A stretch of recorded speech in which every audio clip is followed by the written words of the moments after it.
Helicopter বিধ্বস্ত হয়ে ইরানের প্রেসিডেন্ট সহ 9 জনের মর্মান্তিক মৃত্যু। 5 দিনের রাষ্ট্রীয় শোক, দুর্ঘটনার কারণ নিয়ে ধোঁয়াশা। 5 দিনেও খোঁজ মেলেনি সংসদ সদস্য আনোয়ারুল আজিম আনারের। নেতাকর্মী ও সাধারণ মানুষের মাঝে বাড়ছে উৎকণ্ঠা।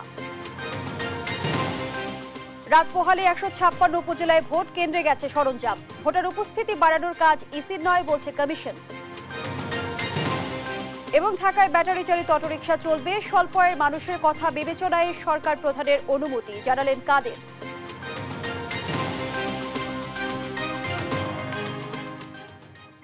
আমন্ত্রণ সংবাদ রাতে, দেখছিলেন সংবাদ শিরোনাম, সাথে আছি আমি ফারনাজ জুই। ইরানের দুর্গম পার্বত্য অঞ্চলে হেলিকপ্টার দুর্ঘটনায় মর্মান্তিক মৃত্যু হয়েছে প্রেসিডেন্ট ইব্রাহিম রাইসি ও পররাষ্ট্রমন্ত্রী আমির আবদুল্লাহিয়ান সহ 9 জনের। তাদের মরদেহ দুর্ঘটনাস্থল থেকে উদ্ধার করা হয়েছে। এই ঘটনায় ঘোষণা করা হয়েছে 5 দিনের রাষ্ট্রীয় শোক। সংকট এড়াতে অন্তর্বর্তীকালীন প্রেসিডেন্ট হিসেবে নিয়োগ দেওয়া হয়েছে বর্তমান ভাইস প্রেসিডেন্ট মোহাম্মদ মোকবারকে, আর ভারপ্রাপ্ত পররাষ্ট্রমন্ত্রীর দায়িত্ব পেয়েছেন আলী বাঘেরি কারি। অন্ময় কর্মকারের রিপোর্টে বিস্তারিত। দুর্গম পাহাড়ি এলাকার ধ্বংসস্তূপের ভেতর থেকে তুলে আনা হচ্ছে ইরানের প্রেসিডেন্ট ইব্রাহিম রাইসি, পররাষ্ট্রমন্ত্রী আমির আবদুল্লাহিয়ান সহ হেলিকপ্টার দুর্ঘটনায় নিহত সব আরোহীর মরদেহ। আর এর মধ্য দিয়ে সমাপ্তি ঘোষণা করা হয় রুদ্ধশ্বাস এক অভিযানের। পৃথিবী সাক্ষী হয় ইতিহাসের অন্যতম এক ট্র্যাজেডির। এর আগে ইরানের পূর্ব আজারবাইজান প্রদেশে হেলিকপ্টার বিধ্বস্তের ঘটনায় প্রেসিডেন্ট রাইসি সহ 9 আরোহীর সন্ধানে সোমবার সর্বশক্তি দিয়ে অভিযানে নামে উদ্ধারকারী দল। বিধ্বস্ত হেলিকপ্টারের সন্ধান মেলে সেখানকার দুর্গম পাহাড়ি এলাকায়। রেড ক্রিসেন্টের ধারণকৃত ছবিতে দেখা যায় পুড়ে ছাই হয়ে গেছে দুর্ঘটনা কবলিত হেলিকপ্টারটি, ছড়িয়ে ছিটিয়ে আছে ধ্বংসস্তূপ। এদিকে রাইসির মৃত্যুতে রাজনৈতিক সংকট এড়াতে এরই মধ্যে অন্তর্বর্তীকালীন প্রেসিডেন্ট হিসেবে নিয়োগ দেওয়া হয়েছে বর্তমান ভাইস প্রেসিডেন্ট মোহাম্মদ মোকবারকে, আর ভারপ্রাপ্ত পররাষ্ট্রমন্ত্রীর দায়িত্ব পেয়েছেন আলী বাঘেরি কানি। সেই সঙ্গে আগামী 50 দিনের মধ্যে জাতীয় নির্বাচন আয়োজনের ঘোষণাও দেন দেশটির সর্বোচ্চ ধর্মীয় নেতা আয়াতুল্লাহ আলী খামেনি। এদিকে ভারপ্রাপ্ত প্রেসিডেন্টের দায়িত্ব নিয়েই মন্ত্রিসভার সদস্যদের নিয়ে জরুরি বৈঠক করেছেন মোহাম্মদ মোকবার। এ সময় জাতির এমন ক্রান্তি লগ্নে ধৈর্য ধারণের আহ্বানের পাশাপাশি দুর্ঘটনায় নিহতদের প্রতি গভীর শোক জানান ভারপ্রাপ্ত প্রেসিডেন্ট। এটি আমাদের সবার জন্য অত্যন্ত দুঃখজনক ও মর্মান্তিক একটি ঘটনা। তবে জনগণের স্বার্থে আমাদের কোনো কাজে যেন ব্যাঘাত না ঘটে সেদিকে লক্ষ্য রাখতে হবে। সবার সম্মিলিত প্রচেষ্টায় দেশকে এগিয়ে নিয়ে যেতে হবে। মর্মান্তিক এই ঘটনা যাতে সরকার পরিচালনায় আমাদেরকে প্রভাবিত করতে না পারে তা নিশ্চিত করতে হবে। এদিকে ইরানের প্রেসিডেন্ট ইব্রাহিম রাইসির দাফন মঙ্গলবার তাবরিজে অনুষ্ঠিত হবে বলে জানিয়েছে দেশটির সংবাদ মাধ্যম। প্রেসিডেন্টের পাশাপাশি দুর্ঘটনায় নিহত তার অন্যান্য সফর সঙ্গীর দাফনও সেখানে হবে বলে জানা গেছে। তার আগে মরদেহগুলো তাবরিজের ফরেনসিক বিভাগে রাখা হবে। এরই মধ্যে দেশটিতে 5 দিনের জাতীয় শোক ঘোষণা করেছেন ইরানের সর্বোচ্চ ধর্মীয় নেতা। এর আগে রোববার ইরানের পূর্ব আজারবাইজান প্রদেশের জোলফা এলাকার কাছে দুর্ঘটনাটি ঘটে। সেখানে একটি বাঁধ উদ্বোধন করতে যান ইরানের প্রেসিডেন্ট ইব্রাহিম রাইসি সহ আরো বেশ কয়েকজন শীর্ষ নেতা। সেখান থেকেই হেলিকপ্টার যোগে তাবরিজে ফেরার পথে জোলাফ এলাকার কাছে প্রেসিডেন্টকে বহনকারী হেলিকপ্টারটি বিধ্বস্ত হয়। অন্ময় কর্মকার, নিউজ ডেস্ক, দেশ টিভি। মর্মান্তিক হেলিকপ্টার দুর্ঘটনায় ইরানি প্রেসিডেন্ট সহ 9 জনের মৃত্যুতে শোকস্তব্ধ গোটা বিশ্ব। শোক বার্তা এসেছে ভারত, পাকিস্তান, রাশিয়া সহ আরো অনেক দেশের সরকার ও রাষ্ট্রপ্রধানদের পক্ষ থেকে। এ মৃত্যু কোনোভাবে মেনে নিতে পারছেন না ইরানের সাধারণ মানুষ। লুৎফুর কবিরের ডেস্ক রিপোর্ট। হেলিকপ্টার বিধ্বস্তে অকালে ঝরে গেল ইরানের প্রেসিডেন্ট ইব্রাহিম রাইসির প্রাণ। ওই হেলিকপ্টারে ছিলেন পররাষ্ট্রমন্ত্রী সহ দেশটির আরও কয়েকজন শীর্ষ কর্মকর্তাও। ইরান আজারবাইজান সীমান্তে বাঁধ উদ্বোধনের জন্য রোববার আজারবাইজানের পূর্বাঞ্চলে সফরে যাওয়ায় কাল হলো তাদের। বিধ্বস্ত মার্কিন হেলিকপ্টারের কোনো আরোহী বেঁচে নেই। সোমবার সকালে এমন খবরের শোক নেমেছে দুনিয়া জুড়ে, যা কোনোভাবেই মানতে পারছেন না দেশটির সাধারণ মানুষ। এটি আমাদের দেশের জনগণের জন্য সত্যিই দুর্ভাগ্যজনক খবর। তিনি আমাদের দেশের প্রেসিডেন্ট ছিলেন। তাৎক্ষণিক শোকবার্তায় দুঃখ প্রকাশ করেছেন ইরাকের প্রধানমন্ত্রী শিয়া আল সুদানি। পরিবারের প্রতি গভীর শোক জানান এই বার্তায়। প্রেসিডেন্ট ইব্রাহিম রাইসি নিহতে গভীর শোক জানিয়েছে বন্ধু রাষ্ট্র কাতার। প্রেসিডেন্ট রাইসি, পররাষ্ট্রমন্ত্রী এবং তাদের সহকারীদের মৃত্যুতে ইরানি জনগণের প্রতি আমাদের গভীর সমবেদনা। সৃষ্টিকর্তা যেন তাদের ক্ষমা করে দেন। রাইসির নেতৃত্বের প্রশংসা করে এমন মৃত্যুতে গভীর সমবেদনা জানান মালয়েশিয়ার প্রধানমন্ত্রী আনোয়ার ইব্রাহিম। গেল বছর জাতিসংঘ সাধারণ অধিবেশনে রাইসির সঙ্গে সাক্ষাতের একটি ছবিও সামাজিক মাধ্যমে পোস্ট করেছেন তিনি। নিজ দেশে 3 দিনের শোক ঘোষণা করেছেন লেবাননের প্রধানমন্ত্রী নাজিব মিকাতি। সমবেদনা জানিয়েছে লেবাননের ইরানের মিত্র হিজবুল্লাহ, গাজার স্বাধীনতাকামী সংগঠক হামাস এবং ইয়েমেনের হুতি বিদ্রোহী গোষ্ঠী। রাইসির মর্মান্তিক মৃত্যুতে গভীরভাবে শোকাহত বলে বিবৃতি দিয়েছেন ভারতীয় প্রধানমন্ত্রী নরেন্দ্র মোদী। ইরানের প্রয়াত এই প্রেসিডেন্ট ভারত ইরান দ্বিপাক্ষিক সম্পর্ককে মজবুত করতে অবদান রেখেছিলেন বলেও উল্লেখ করেন তিনি। গভীরভাবে শোকাহত পাকিস্তান ও তুরস্ক। লুৎফর কবির, নিউজ ডেস্ক, দেশ টিভি। দর্শক, বিষয়টি নিয়ে দিনভর খোঁজ খবর নিয়েছেন সহকর্মী অন্বয় কর্মকার। স্টুডিওতে সরাসরি যুক্ত হচ্ছেন তিনি। অন্বয়, স্বাগত জানাচ্ছি আপনাকে। ইরানের প্রেসিডেন্টের মৃত্যু নিয়ে ইতিমধ্যে ধোঁয়াশা তৈরি হয়েছে। আপনি কি মনে করছেন, এটি কি শুধুই দুর্ঘটনা নাকি এর পেছনে কোনো ষড়যন্ত্র আছে? ধন্যবাদ জুই। আমি আমার রিপোর্ট প্লাস আমাদের আরও আরেকটি রিপোর্টে একটি জিনিস হচ্ছে যেটি আমরা দেখানোর চেষ্টা করছি, সেটি হচ্ছে যে আমরা সবাই জানি যে একটি হেলিকপ্টার দুর্ঘটনায় হচ্ছে প্রেসিডেন্ট সহ 9 জনের মৃত্যু হয়েছে এবং সেখানে ইরানের পররাষ্ট্রমন্ত্রীও ছিলেন। এবং স্বাভাবিকভাবে ইরানি গণমাধ্যম, ইরানি রাষ্ট্রীয় গণমাধ্যম বা ইরানি প্রশাসন থেকে যদি আমরা দেখি, তারা কিন্তু এটিকে একটি নিছক দুর্ঘটনাই বলছেন। এবং এটি আবহাওয়াজনিত কারণে, বৈরী আবহাওয়ার কারণে, ঘন কুয়াশার কারণে এরকম একটি দুর্ঘটনার কবলে তারা পড়েছিলেন, এরকম এই বিষয়টি কিন্তু তারা বারবার বলছেন। তবে এখানে বেশ কিছু কারণে কিন্তু নানা ধরনের প্রশ্ন আমাদের সামনে আসছে। সেটি যদি আমি একটু ছোট করে ব্যাখ্যা করি, যে এই দুর্ঘটনাটি আসলে যেখানে ঘটেছে সেটি হচ্ছে পূর্ব আজারবাইজান নামে ইরানের একটি প্রদেশ আছে, যেটি মূলত আজারবাইজান নামে যে দেশ, সেই দেশের সীমান্তবর্তী একটি প্রদেশ। এবং ওই এলাকাতে হচ্ছে একটি বাঁধ প্রকল্প উদ্বোধন করতে তারা সেখানে যান এবং সেখান থেকে ফেরার পথে পূর্ব আজারবাইজানের রাজধানী, মানে পূর্ব আজারবাইজান প্রদেশের রাজধানী যেটা, সেখানে হচ্ছে তারা তাবরিজ, যেটাকে আমরা বলছি, সেখানে ফেরার পথে দুর্ঘটনা ঘটে।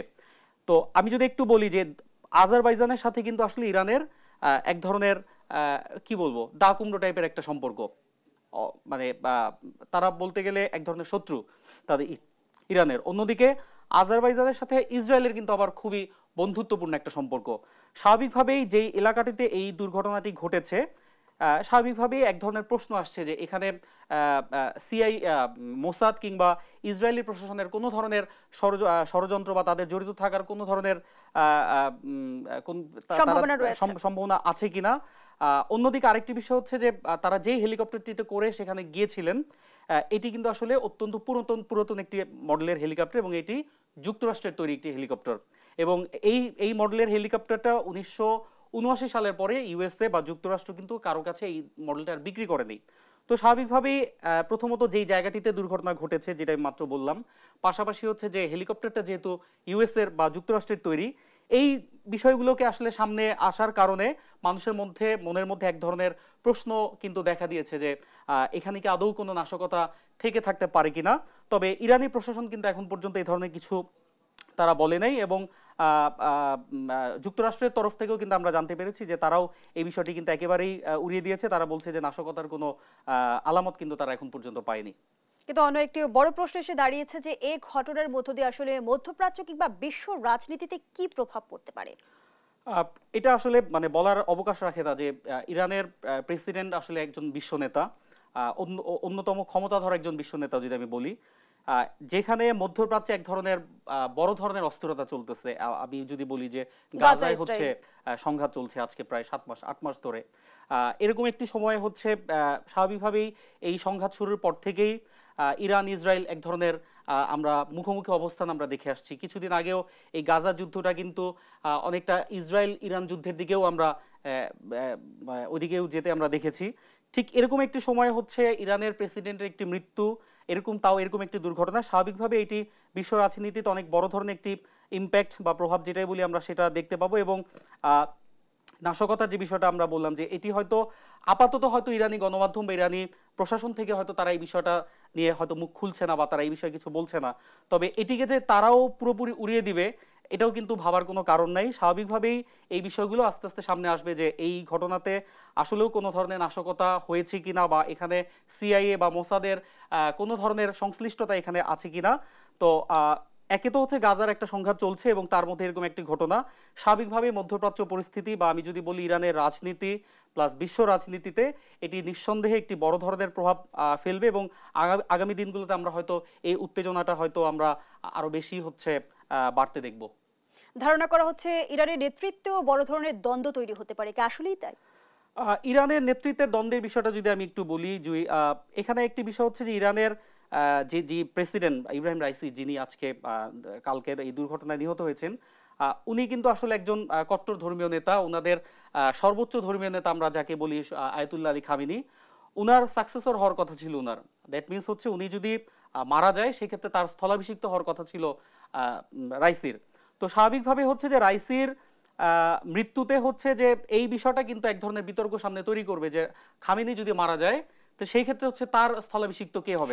এবং আমরা খুব স্পষ্টভাবেই জানি যে ইরানের প্রেসিডেন্ট সে যতই ক্ষমতাধর হোক, ইরানের সরকার পরিচালনা বা দেশ পরিচালনার ক্ষেত্রে তাদের সর্বোচ্চ ধর্মীয় নেতার ভূমিকাটা কিন্তু মানে নিঃসন্দেহে অনেক বড় একটি ভূমিকা কিন্তু সেখানে সে পালন করে, সে অনেক ক্ষমতাধর একজন ব্যক্তি।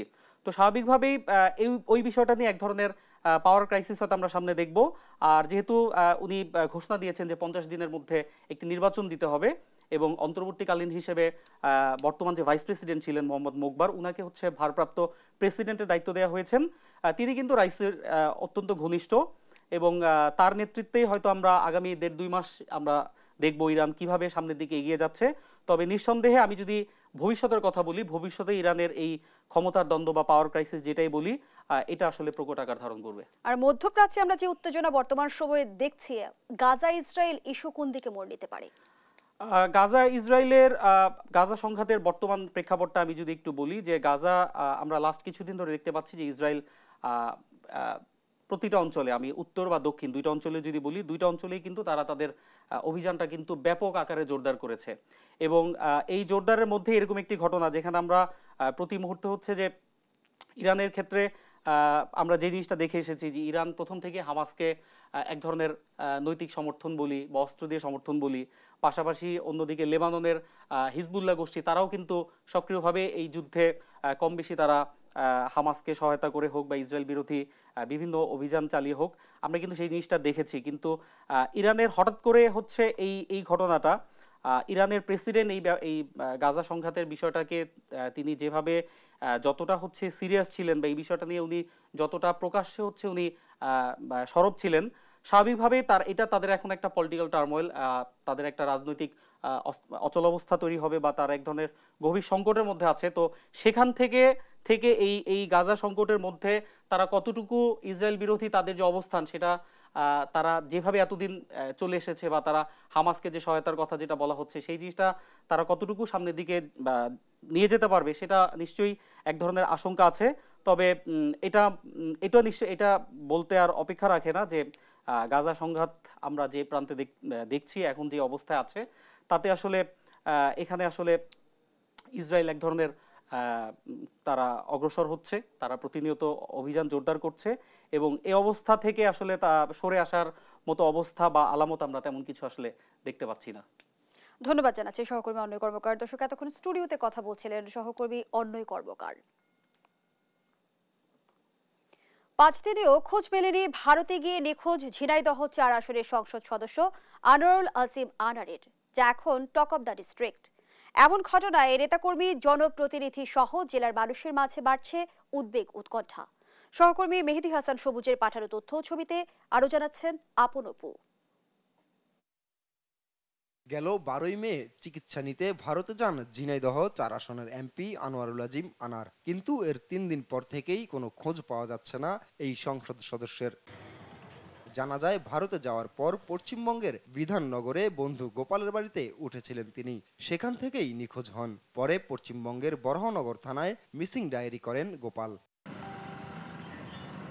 একজন সংসদ সদস্যের এভাবে নিখোঁজ হওয়া ভাবিয়ে তুলেছে পুরো দেশবাসীকে। তার পরিবারের সদস্যদের পাশাপাশি উদ্বেগ উৎকণ্ঠা বাড়িয়েছে জেলার মানুষের। নিজেদের জনপ্রতিনিধির খোঁজ পেতে মরিয়া তারাও। আমাদের এমপির মতন একটা এমপি নেই, এই আমাদের এত ভালো জানে, এত ইয়ে করতে জানে, এই দেশটা এত ঠান্ডা করেছে, সব দেখতে মুক্ত করেছে। উনি সাধারণ মানুষের সাথে চলাফেরা করতেন।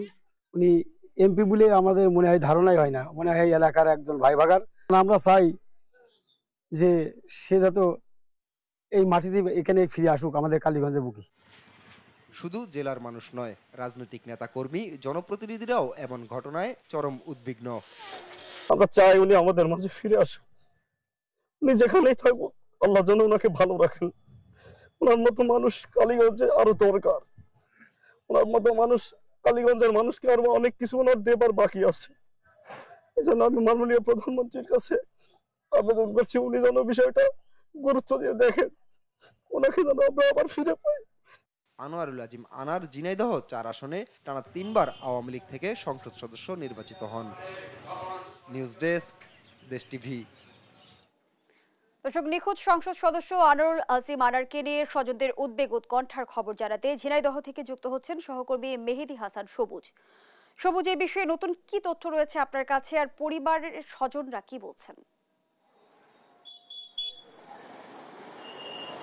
হ্যাঁ, আসলে আনোয়ারুল আজিম আনারের নিখোঁজের বিষয়টি নিয়ে কিন্তু যতই দিন গড়াচ্ছে ততই কিন্তু মানুষের ভিতরে ভূমিকার কিন্তু প্রভাব কিন্তু বেশি লক্ষ্য করা যাচ্ছে।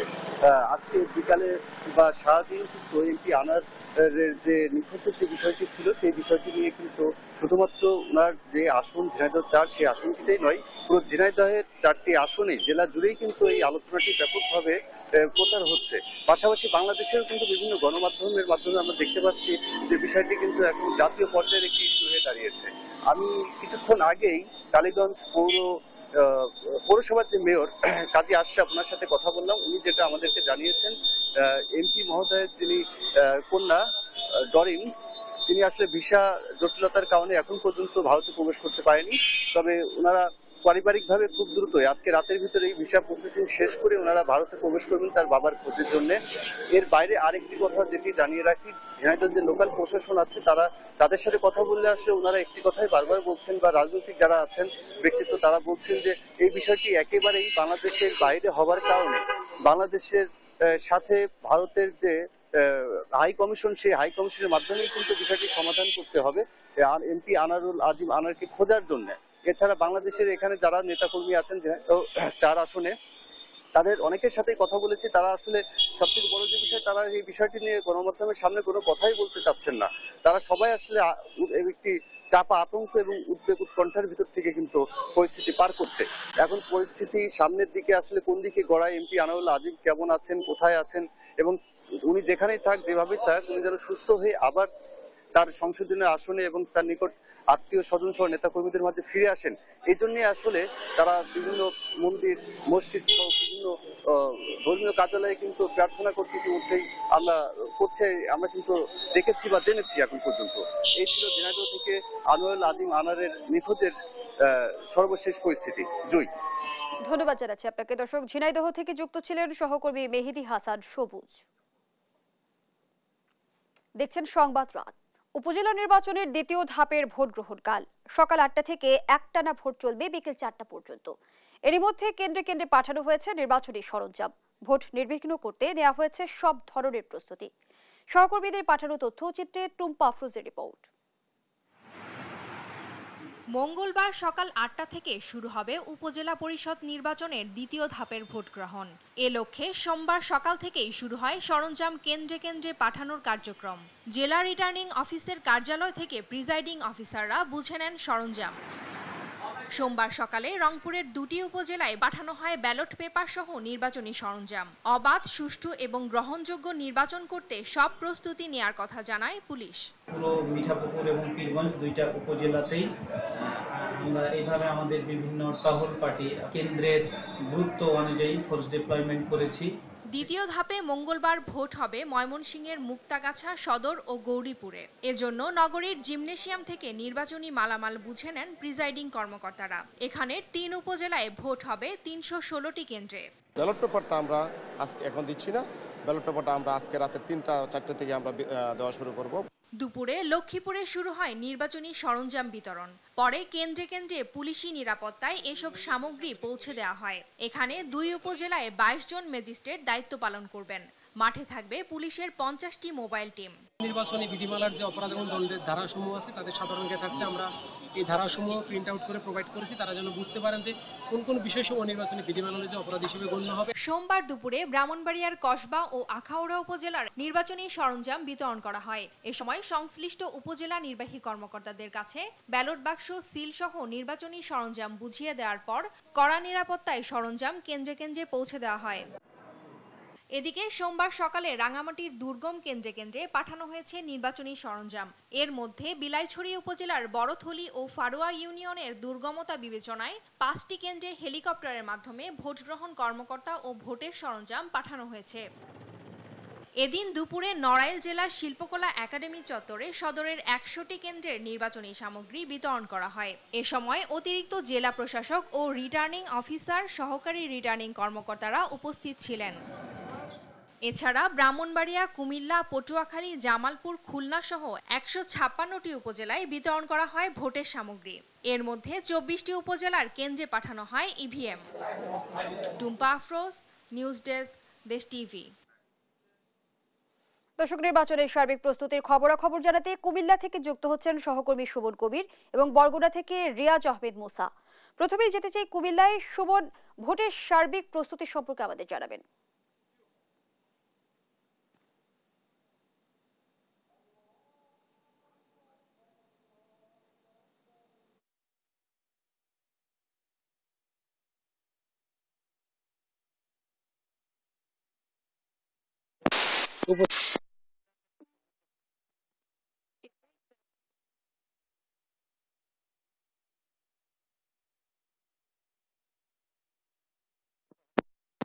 সকাল 11টায় আমরা দেখেছি নির্বাচনী সরঞ্জাম দ্বিতীয় উপজেলা আসলে এখানে প্রায় 5 জন প্রার্থী রয়েছে। সেক্ষেত্রে যারা 22 জন প্রায় 22 জন মহিলা মিলিয়ে রয়েছে। দ্বিতীয় উপজেলা আমরা দেখেছি যে এখানে যারা পুলিশ সদস্য নিয়োগ করা হয়েছে আপনার জন্য দ্বিতীয় উপজেলা প্রায় 1000-এর মতো পুলিশ সদস্য, সেই সাথে 27-এর মতো আনসার সদস্য আপনার নিয়োগ করা হয়েছে। সেকেন্ড পরিস্থিতিতে প্রায় এখানে 52 টিম রয়েছে। তো ম্যাজিস্ট্রেট আছে কুমিল্লার যে সার্বিক অবস্থা জানিয়ে রাখছে। আসলে কুমিল্লা এখন আপনাকে সন্ধ্যার পর কিন্তু আপনার রেখেছি কুমিল্লা দৌড়ে যে উপজেলায়, সেই উপজেলার একজন প্রার্থী যিনি আসলে হেলিকপ্টার মার্কাছে তার প্রতিনিধিত্ব করছেন, সে সংবাদ সম্মেলন করে জানিয়েছেন আপনি এখানে যারা পুলিশ রয়েছে স্থানীয় ডিবি পুলিশ দিয়ে তাদের নিরাপত্তা নিয়ে রয়েছে, তার যে সদস্যরা তাদের কাছে হয়রানি করছেন এবং তাদের মাধ্যমে যাচ্ছে। আপনি একজন প্রার্থী আরেকজন প্রার্থীর বিরুদ্ধে আসলে অভিযোগ করছেন। যদি আপনার আসলে যে বাংলাদেশ আগামীকাল তিনি যে ছটে দেখতে নিতে গেলে সেখানে আসলে আমি যদি তাদের অর্থনৈতিক ব্যবস্থাগুলো যাই, আপনার যদি এখানে আমার থেকে সফর হচ্ছেন আপনি উনি যে চেয়ারম্যান এবং সেই সাথে উনি এবার নির্বাচন করতে সেই সাথে আব্দুল্লাহ বাবু যে ভাইস চেয়ারম্যান হিসেবে ছিলেন এবং সেই উপজেলা চেয়ারম্যান বাবু হিসেবে রয়েছে এবং আপনার একজন ইঞ্জিনিয়ার আসলে উনিও নির্বাচন করছেন। তবে এখন 3-5টা ক্লিনিকে মনে হচ্ছেন নিতে গেলে যদি পানটা নিতে গেলে হয়ে গেছে নিতে গেলায় আপনাকে বলেছে আজকে দিন আমরা দেখেছি সকল সরঞ্জাম সকল কেন্দ্রে পৌঁছেছে এবং এইখানে আমরা দেখেছি সকল বিধানিক যারা রয়েছেন সকল কেন্দ্রে উপস্থিত হয়েছেন এবং সিসি ক্যামেরার ব্যবস্থা করেছেন। জেলা প্রশাসক এবং জেলা প্রিন্সিপাল আব্দুল মান্নান, জেলা প্রশাসক বলেছেন এবং নির্বাচন অফিসার উনি জানিয়েছেন সকল প্রত্যেক সিসি ক্যামেরার পর্যাপ্ত পুলিশ সদস্য এবং আনসার সদস্য যারা রয়েছেন সকলে কেন্দ্র নিরাপত্তার জন্য যা যা করণীয় সকল ব্যবস্থা সম্পূর্ণ করেছেন। আপনাদের আপনি জানিয়ে রেখেছি কুমিল্লার যে সার্বিক অবস্থা আগামীকাল দক্ষিণ উপজেলা আসলে এই সংঘর্ষ সম্ভাবনা রয়েছে। যদিও এখানে আমরা দেখেছি যত নিরাপত্তা থাকবেন ম্যাজিস্ট্রেটের সমন্বয় এবং আপনি যদি বলে রাখি পুলিশ সদস্য এবং গাড়ির সদস্য আছে সেক্ষেত্রে আমরা তারা নিজের কর্মী রয়েছি তারা দিন আসলে আমরা কারণ হচ্ছে এখানে হাইকোর্টের লোকজন রয়েছে যেহেতু সাবেক অর্থমন্ত্রী রোজ কামাল ওনার ভাই সারা নির্বাচন করছেন এবং সেই সাথে সদর আসনের যে এমপি উনার আসলে আব্দুল্লাহ বাবলু উনি নির্বাচন করছেন।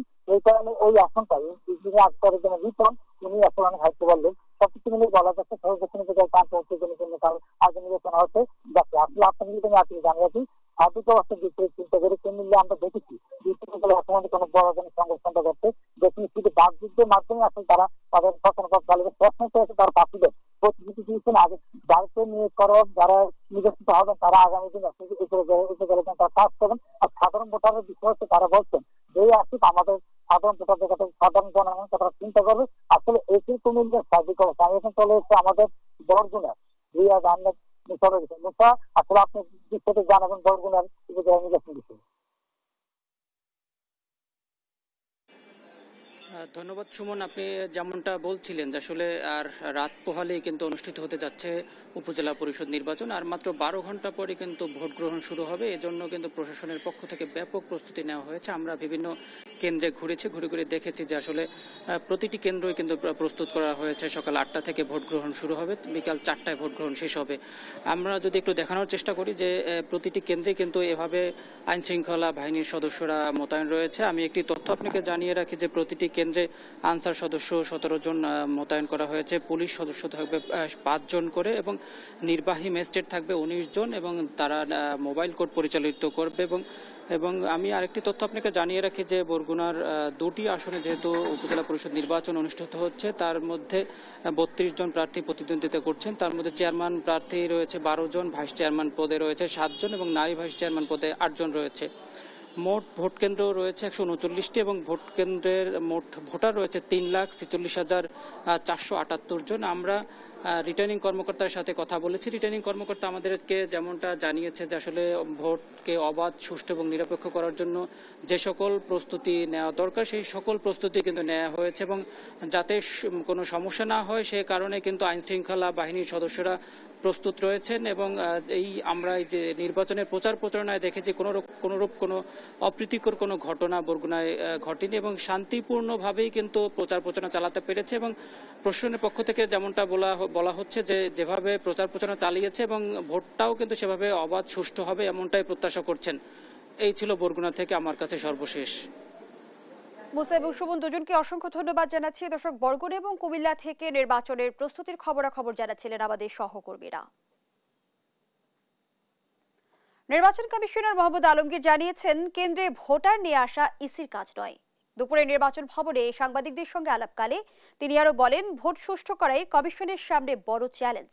এ সময় প্রথম ধাপের মতো দ্বিতীয় ধাপের নির্বাচনও সুষ্ঠু ও শান্তিপূর্ণ হবে বলে আশা জানান তিনি। বাংলাদেশের নির্বাচনের ক্ষেত্রে কিছু সহিংসতা করতে পারে, যারা কিছু লোকই থাকে তারা নির্বাচনকে সুষ্ঠুভাবে যাতে না হতে পারে অথবা প্রভাব বিস্তার করে নির্বাচনে জেতার একটা অপকৌশল করার কিছু লোক থাকেই। এই জন্যই তো আমাদের নির্বাচনের কেন্দ্রগুলোতে যাতে নির্বাচন সুষ্ঠুভাবে হতে পারে ব্যাপক সংখ্যক আইন শৃঙ্খলা রক্ষাকারী বাহিনী সেখানে মোতায়েন থাকবে। এছাড়া আমাদের যে স্ট্রাইকিং ফোর্স হিসেবে আইন শৃঙ্খলা রক্ষাকারী বাহিনীর সদস্যরা মোতায়েন। দেখছেন সংবাদ রাত। ইলিশের প্রজননের জন্য মার্চ এপ্রিল 2 মাস নদীতে বন্ধ ছিল মাছ শিকার। এরপর জাটকা রক্ষায় আবারও আজ থেকে মাছ ধরায় 65 দিনের নিষেধাজ্ঞা। বিস্তারিত জানাতে বরিশাল থেকে সরাসরি যুক্ত হচ্ছেন সহকর্মী শফিক মুন্সি। শফিক, নিষেধাজ্ঞার পর উপকূলের পরিস্থিতি কি? জেলেদের জীবন জীবিকা নিয়ে কি বলছেন? জয়, আসলে আপনি যেমনটি বলছিলেন যে মাত্র 20 দিন আগেই কিন্তু 2 মাসের একটা নিষেধাজ্ঞা ছিল যে ইলিশ রক্ষার জন্য যেসব নদ নদীতে আসলে ইলিশের অভয়াশ্রম আছে সেই জায়গাগুলোতে মাছ ধরার একটা নিষেধাজ্ঞা ছিল। আপনি যে জানেন বাংলাদেশে যে 6টি অভয়াশ্রম আছে ইলিশের, তার মধ্যে 5টিই কিন্তু বরিশালের নদ নদীগুলোতে, এবং এই কারণে কিন্তু বরিশালের বৃহৎ জেলেদের একটা অংশ তারা কিন্তু ওই 2 মাস বেকার ছিল। এই জাটকা রক্ষা এবং ইলিশের প্রজনন রক্ষার সময়টাতে কিন্তু অন্যান্য মাছ শিকারও বন্ধ থাকে। তো এটা গত আসলে 30 তারিখ শেষ হয়েছে। এই 20 দিন কিন্তু একটা মুক্ত সময় ছিল জলাশয়ে মাছ ধরার, কিন্তু এই 20 দিন পর আজ মধ্যরাত থেকে কিন্তু 65 দিনের জন্য নতুন করে একটা নিষেধাজ্ঞা শুরু হয়েছে সাগর এবং উপকূলবর্তী জলরাশিতে। তো বাংলাদেশের যে জেলে আছে তারা আমাদেরকে যেটা জানিয়েছে যে এই সময়টাতে সাগরে তারা না যেতে পারলেও পার্শ্ববর্তী দেশগুলোর যে জেলেরা আছে তারা কিন্তু আসলে এই সময়টাতে এই বাংলাদেশের জলরাশিতে অবৈধভাবে প্রবেশ করে এবং তারা মাছ শিকার করে। এই জায়গাটা যদি আসলে রোধ করা না যায় তবে পরবর্তীতে এই নিষেধাজ্ঞা শেষেও যখন বাংলাদেশের যে জেলেরা তারা যখন মাছ শিকারে যাবে তারা কিন্তু তাদের আকাঙ্ক্ষিত মাছ পাবে না। তো এই জিনিসটা কিন্তু তারা খুব গুরুত্বের সাথেই আমাদেরকে বলেছে। একই সাথে তারা যে জিনিসটা বলেছে যে এই যে 65 দিনের একটা বেকার সময় তারা যাবে, তো সেই সময়টিতে শুধুমাত্র সরকারের পক্ষ থেকে নিবন্ধিত যে জেলে আছে, যে বরিশাল বিভাগে নিবন্ধিত জেলের সংখ্যা 1,46,000। তো এই যে যার যে জেলেরা আছে তারা হয়তো বা 86 কেজি করে চাল পাবে, কিন্তু এর বাইরেও অনিবন্ধিত অনেক জেলে আছে তারা কিন্তু আসলে কিছুই পাবে না। তো সেই জায়গা থেকে একটা অনিশ্চয়তা, উদ্বিগ্নতা তাদের কাজ করছে যে আগামী 2 মাসেরও বেশি সময় তারা আসলে কিভাবে দিনাতিপাত করবে। একই সাথে নিবন্ধিত যে জেলে যারা আসলে চাল সহায়তা পাবে তারা যে জিনিসটা বলেছে যে চালের পাশাপাশি তাদের কিন্তু নগদ অর্থও কিন্তু দরকার, কারণ শুধু চাল দিয়ে কিন্তু আসলে তাদের সংসার চলে না। আমরা মৎস্য অধিদপ্তরেও আসলে কথা বলেছিলাম, তো তারা যে জিনিসটা আমাদেরকে জানিয়েছে যে তারা আসলে চেষ্টা করছে সরকারের বিভিন্ন সহায়তা জেলেদের কাছে পৌঁছে দিতে। আমরা এখন বরিশাল চেম্বার অফ কমার্সের একজন পরিচালকের সাথে কথা বলবো যে এই যে নিষেধাজ্ঞার সময়টা, এই নিষেধাজ্ঞার সময় জেলে এবং মৎস্য ব্যবসায়ীরা আসলে কি কি অসুবিধার মধ্যে আছে বলে আপনি জানেন? আসলে এবার আপনারা জানেন যে এবার মাছের যে আহরণটা অনেক কম হয়েছে প্রাকৃতিক কারণেই। এবার গতবারের মতো যেভাবে মাছ আমরা পেয়ে থাকি এই অঞ্চলের মানুষ এবার সেটি পায়নি। দ্বিতীয়ত হলো যে 65 দিনের আবার একটি নিষেধাজ্ঞা আছেন যে সাগরের মাছ ধরার ক্ষেত্রে। এখানে যারা জেলেরা আছেন, আপনি বরিশাল বিভাগে এবারে 4.5 লক্ষ জেলে এখানে বসবাস করেন এবং এর সাথে মৎস্য ব্যবসায়ী আছেন প্রায় 2-4-5 হাজারের মতো মৎস্য ব্যবসায়ী আছে। তা আমরা এবার যে অবস্থাটি হয়েছে তারা খুব মানবতার জীবনযাপন করছে। ইতিমধ্যেই তারা সরকারের কাছে বিভিন্ন আবেদন করছেন, তাদেরকে যে সরকার যে সহায়তাটা দিচ্ছেন এটিকে আরো বাড়িয়ে দেওয়ার জন্য তাদের আবেদন, এবং সত্যিকারই একটি মানবতার জীবনযাপন করছে। কারণ এবারে যে মাছের যে আহরণের যে লক্ষ্যমাত্রা ছিল সেটির অর্ধেকও এবার যেতে পারেনি। বিশেষ করে আপনারা দেখেছেন যে ইলিশ মাছ কিন্তু এই অঞ্চলে এবার বলতে গেলে পাওয়াই যায়নি। এবং যে 65 দিনের একটি যে নিষেধাজ্ঞা, এটা অনেক বড় নিষেধাজ্ঞা। এই 65 দিন জেলেরা তাদের বেঁচে থাকা, তাদের পরিবার পরিজন নিয়ে থাকাটা এটা অনেক কষ্টকর। এবং আমি সরকারের কাছে আবেদন করব যে বরিশাল বিভাগের যে 4.5 লক্ষ জেলে আছে তাদের জন্য দৃষ্টি রাখা, এবং যারা ব্যবসায়ী আছেন, যারা অনেকে ব্যাংক লোন নিয়ে যারা ব্যবসা করেছেন, তাদের এই সুদের হারটির বিষয়ে সরকারের বিবেচনা করার জন্য আমি সরকারের কাছে আপনার মাধ্যমে অনুরোধ করব। যে জয়, আসলে আমরা একজন ব্যবসায়ী নেতার সাথে কথা বলছিলাম এই অঞ্চলের, তিনি আমাদেরকে আসলে যেমনটি জানিয়েছেন সেই কথা কিন্তু এই অঞ্চলের মৎস্যজীবী এবং জেলেদেরও একই কথা, যে এই 65 দিন সাগরে নিষেধাজ্ঞা এবং 2 মাস নদ নদীতে নিষেধাজ্ঞা। তো মূলত দেখা যায় যারা মৎস্য ব্যবসায়ী তাদের পুরো বছরের মধ্যে প্রায় 5 থেকে 6 মাস বিভিন্ন নিষেধাজ্ঞাই আসলে কেটে যায়। তো বাদ বাকি যে সময়, সেই সময়টিতে তারা তাদের আকাঙ্ক্ষিত মৎস্য আহরণ যদি করতে না পারে তবে তারা এই মৎস্য ব্যবসা যেটা সেটা কিন্তু একদম একটা ক্ষতির সম্মুখীন হয়। তো এভাবেই কিন্তু আসলে বরিশালের যে জেলে, বরিশালের মৎস্য ব্যবসায়ী তারা আসলে দিনাতিপাত করছে। ইতিমধ্যে তারা আসলে এই 65 দিনের যে নিষেধাজ্ঞার একটা প্রাথমিক ধাক্কায় কিন্তু তারা পড়েছে, যে বিগত যে 2 মাসের নিষেধাজ্ঞা ছিল বরিশালের নদ নদীতে সেই জায়গাগুলো কাঙ্ক্ষিত মাছ না পায়। তো এই ছিল আমার কাছে নিষেধাজ্ঞার সময় বরিশালের জেলেদের অবস্থার সর্বশেষ। ধন্যবাদ জানাচ্ছি আপনাকে। দর্শক, বরিশাল থেকে জানাচ্ছিলেন শফিক মুন্সি। বঙ্গোপসাগরে তৈরি হয়েছে নিম্নচাপ, যা ঘূর্ণিঝড়ে পরিণত হয়ে আছড়ে পড়তে পারে বাংলাদেশ উপকূলে। এ খবরে আতঙ্ক বাড়ছে সাতক্ষীরার বাসিন্দাদের, কারণ জেলার উপকূলে এখনো অরক্ষিত প্রায় 400 কিলোমিটারের বাঁধ। এ বিষয়ে আরো জানাতে সাতক্ষীরা থেকে যুক্ত হচ্ছেন সহকর্মী শরীফুল্লাহ কায়সার সুমন। সুমন, ঘূর্ণিঝড় নিয়ে কি বলছে উপকূলের মানুষ, আর পরিস্থিতি মোকাবেলায় প্রশাসনের পদক্ষেপ কেমন দেখছেন? জুই, ধন্যবাদ আপনাকে। এই যে 22 তারিখে আবহাওয়া অফিস জানাচ্ছে যে 22 তারিখে এটি ঝড় আকারে যেটি লঘুচাপ হিসাবে সেটি বঙ্গোপসাগরে রূপ নেবে। এরপরে আসলে তার চরিত্রটি কত বড় আকারে ধারণ করবে সেটি বলা যাবে। তো এখানে আপনাকে বলে রাখা দরকার যে সাতক্ষীরা উপকূল, এই উপকূল বঙ্গোপসাগর নিকটবর্তী, এখানকার বেড়িবাঁধগুলো সবই 60-এর দশকে, আপনি যেভাবে বলছিলেন ঠিক তেমনি 60-এর দশকে নির্মিত। এগুলো সব মাটির বেড়িবাঁধ এবং এগুলো কিন্তু বেশ দুর্বল বেড়িবাঁধ। এটি যে কত শতবার ভেঙেছে এবং কত শতবার মানুষকে প্লাবিত করেছে এগুলো কিন্তু বলে শেষ করা যাবে না। মানুষ কিন্তু এক বছরে 3বার 4বারও কিন্তু এই বেড়িবাঁধ ভেঙে লোকালয় প্লাবিত হয়েছে, মানুষের সহায় সম্পদ ধ্বংস হয়েছে, মানুষের প্রাণহানির ঘটনা ঘটেছে। ঠিক এই কারণেই মানুষ কিন্তু আতঙ্কিত।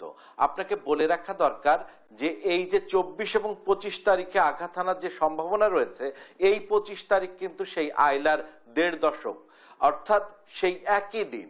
এই সময়টি কিন্তু আসলে আবহাওয়াবিদদের কাছেই এটি একটি দুর্যোগ প্রবণ মৌসুম। তো এই উপকূলের জন্য এটি আসলে ভয় এবং আতঙ্কেরও কারণ। গত পরশুদিন বিকালবেলা কিন্তু টর্নেডো হয়েছে শ্যামনগরে, একটি গ্রামকে কিন্তু কিছুটা হলেও ক্ষতিগ্রস্ত করেছে। একই সাথে বলে রাখা দরকার আজকে কিন্তু কিছুটা নিম্নচাপ ছিল, বৃষ্টিপাত হয়েছে শ্যামনগর এবং আশাশুনিতে ব্যাপক বৃষ্টিপাত হয়েছে। এবং আমরা যতগুলো জায়গায় কাজ করেছি সেসব জায়গায় আমরা দেশ টিভিতে দেখাতে আমরা সক্ষম হয়েছি, আমাদের প্রতিবেদনে দেখাতে সক্ষম হয়েছি যে এই বাঁধগুলো কিন্তু একেবারে মানে এতটাই দুর্বল যে এই যে শুকনো অবস্থা যখন ছিল, ঝুড়ো মাটির মতো, মানে মাটিগুলো দুর্বল অবস্থায় ঝরে যাচ্ছিল, এরকম অবস্থা। এগুলো প্রবল জোয়ারের চাপ কতটুকু নিতে পারবে তা নিয়ে যথেষ্ট সন্দেহ রয়েছে। এবং এই অবস্থা যদি হয়, যেমন আমি যদি দয়ারঘাট, বলাবাড়িয়া, আশাশুনির, এটি কিন্তু আশাশুনি প্রপার, আশাশুনি উপজেলার সদর এলাকাতে, এখানে যদি প্লাবিত হয় তাহলে আশাশুনি সদর কিন্তু প্লাবিত হবে। অথচ এই দয়ারঘাট এবং বলাবাড়িয়া এলাকায় কিন্তু নেই আশ্রয় কেন্দ্র। এখানকার মানুষরা কিন্তু বেশ দুঃখ করছিল, আতঙ্ক বোধ করছিল। একই চিত্র কিন্তু প্রতাপনগর, আনুলিয়া, শ্রীউলা, এই মারিয়ালা, এইসব অঞ্চলের মানুষদের মধ্যে, পদ্মপুকুর, মুন্সিগঞ্জ, বুড়িগোয়ালিনী, এই যে নামগুলো বলছি, গাবুরাই চলছে টেকসই বেড়িবাঁধের কাজ। এটি মাননীয় প্রধানমন্ত্রীর নিজস্ব যে প্রস্তাবনার জায়গা থেকে এই মেগা প্রকল্প, এই মেগা প্রকল্পের কাজটি হচ্ছে। কিন্তু আর বাকি সবগুলো জায়গা কিন্তু বলতে গেলে অনেকটাই অরক্ষিত। যেটুকু কাজ হচ্ছিল আশাশুনিতে সেটিও কিন্তু এই মুহূর্তে বন্ধ রয়েছে। তো এই অবস্থা কিন্তু আসলে মানুষকে বেশ আতঙ্কিত করে তুলেছে। আর আপনি যেটি জানতে চাচ্ছিলেন যে প্রশাসনের প্রস্তুতি, প্রশাসন কিন্তু ইতিমধ্যেই কাজটি শুরু করে দিয়েছে। আমরা দেখেছি সেটি হচ্ছে প্রত্যেক বিভাগকে মৌখিকভাবে প্রস্তুত করেছেন এবং 23 তারিখে 22 তারিখের আবহাওয়া অফিসের আবহাওয়া অধিদপ্তরের নির্দেশনার পরপরই কিন্তু সেই অনুযায়ী সিদ্ধান্ত নিয়ে 23 তারিখে কিন্তু মূলত এটি হচ্ছে প্রস্তুতি, দুর্যোগ প্রস্তুতি সভা, যেটির আহ্বায়ক বা যেটির সভাপ্রধান হচ্ছেন জেলা প্রশাসন। তিনি কিন্তু ইতিমধ্যেই অনানুষ্ঠানিক কাজ সেটি শুরু করেছেন, আমাদের কাছে দৃশ্যমান হয়েছে। আমরা তা আজকে তিনি দেশ টিভিতে সংযুক্ত ছিলেন এবং তিনি বলেছেন কিন্তু সেই কাজটি করছেন। একই সাথে আমরা অনেক রাজনৈতিক বা জনপ্রতিনিধির মধ্যেও কিছুটা হলেও সচেতনতা লক্ষ্য করা গিয়েছে। তারা কিন্তু মানুষের সাথে যোগাযোগ এবং একই সাথে এখানে একটা বড় একটা সুখের খবর, সেটি হচ্ছে এখানে একটা বিপুল সংখ্যক, এটি অন্য জায়গায় আছে কিনা সেটি বলতে সাতক্ষীরায় বিপুল সংখ্যক একটি স্বেচ্ছাসেবী তারুণ্য রয়েছে, যারা কিন্তু মানুষ উদ্ধার করার কাজ, বেড়িবাঁধ রক্ষা করার কাজ, এই কাজগুলোই ঝাঁপিয়ে পড়ে। তাদেরও কিন্তু তাদের তৎপরতাও কিন্তু দৃশ্যমান হয়েছে। এই ছিল আজকের এই যে সাতক্ষীরার সারা দিনে এই যে দুর্যোগ পরিস্থিতি বা পূর্ব প্রস্তুতির যে চিত্র আমরা দেখেছি, রেমালের প্রস্তুতি হিসাবে সাধারণ মানুষ বা প্রশাসন সর্বোপরি যে চিত্রটি দেখেছি, এটাই ছিল সর্বশেষ জুই। ধন্যবাদ জানাচ্ছি আপনাকে। দর্শক, সাতক্ষীরা থেকে যুক্ত ছিলেন শরীফুল্লাহ কায়সার সুমন। সংবাদপত্রে শিরোনামগুলো জানিয়ে দিচ্ছি আরেকবার।